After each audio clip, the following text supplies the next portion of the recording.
মানুষ মানেই ভুলের ঊর্ধ্বে না। মানুষ আপনাকে ততক্ষণই ভালোবাসবে যতক্ষণ আপনার কাছ থেকে সে কোনো কিছু পাবে।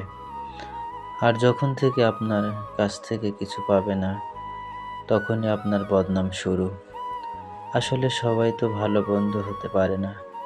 ভালো বন্ধু তো সে যে দূরে থেকেও পাশে থাকার অনুভূতি দেয়, দুঃখে কাঁধে হাত রাখে, আনন্দে হাসি ভাগ করে, যে বিচার বোঝে না আর নীরবতাতেও সান্ত্বনা দেয়।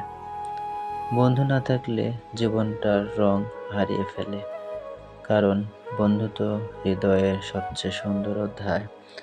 আমার বন্ধু আজকে এইখানে চাকরি ইন্টারভিউ দিতে আসছে, আর সে আমাকে তার সাথে করে নিয়ে আসছে। সবাই তার জন্য দোয়া করবেন, সে যাতে ভালোভাবে চাকরিটা পায়।